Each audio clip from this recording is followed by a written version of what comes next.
Golf may have found its next big star. On Sunday, 21-year-old Jordan Spieth won the Masters with a score that tied a record low at Augusta.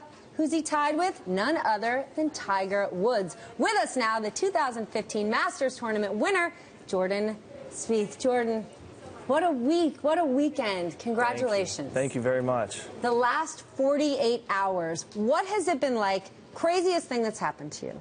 I think just the craziness in New York, just coming up here and going through, coming on your show and just enjoying wearing this jacket around and what it means and the legacy that it carries. Just being introduced as a Masters winner is crazy in itself. Here you are, you're 21 years old, and you have just achieved your lifelong dream. What do you do now? How do you reset? Well, I haven't figured that out yet, but ultimate goal is to become #1 in the world. Rory McIlroy is #1 in the world right now. This was a really a giant step towards that, but that's the next goal. That's always on my mind. That eventually is the long-term goal.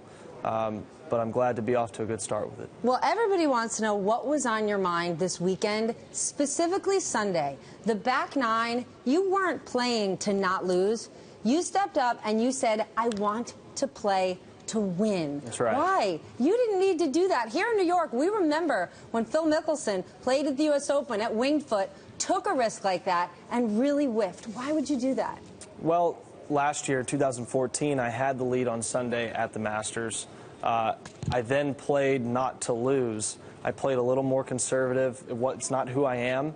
And the course bit me, and Bubba Watson went and became the champion. He came back and took it over. This year, I learned from that and said, I need to stick to who I am. If I don't pull off the shots, then it's bad execution, but I don't want to change my decision-making based on, I wanted to continue what was successful that week, and that's what we did. You said it's not who you are. Then who are you? Describe yourself as a golfer in one word. Aggressive. Yeah, just kind of young, fearless is what I'd like to be said. I like to take chances, not be scared of the next shot.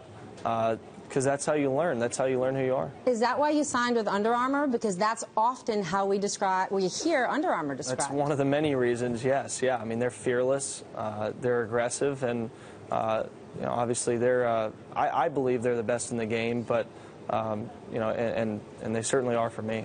Now, we see pictures of you, and you're wearing Under Armour, not just on the course, in your free time. We see your dad, your brother. Are you living this brand? How important is that to you? Sure, yeah, it's meant the world to me. The chance that they took when I left school and came out with no status on tour, and then to re-sign with them, for them to put their trust in me for 10 more years starting the beginning of this year. They expect greatness from everybody that's involved in the company, including myself, and I'm happy to be a part of it. I'm happy to be as much or a little as they want me to be, but to be very involved with the whole process of determining what I wear, how to be comfortable, and to then perform my best and not worry about anything else is incredible. They also don't make equipment. Was it a factor for you when Rory signed with Nike and had to change equipment? It hurt his game. You still play with Titleist clubs. Did that matter to you?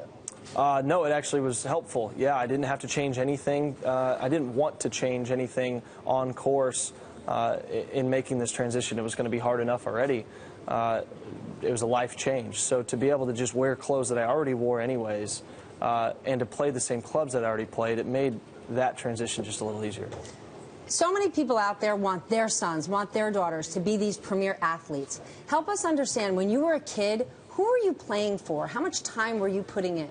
Who loved the game? I played all sports. My parents just encouraged us, if we wanted to be really good at something, to set goals. That's what my dad always told me to do. Write down a goal that you want to achieve. That was really important, but it was never pushed to play golf. I wanted to play all sports. I think it's the best route for kids these days. Figure out what you love. Find a group of friends that love it, you're going to push each other. And if that's what you want to do for a living, then it's going to take a lot of hard work. Where does the mental strength come from, though? There's no team. You can't pass the ball. You can't tag out. Well, I love the fact that we control our own destiny. Our preparation and practice determines how we perform on the course. You don't have to rely on anybody else. You're playing against your mind and the golf course. And so whether you either have the determination or you don't to begin with, and having success then kind of brings more and more out and more confidence out to go on in the future. Is that what makes you so good at ping pong? That's my game. Ping That's pong? not golf. Ping That's pong your is my game. That's my game.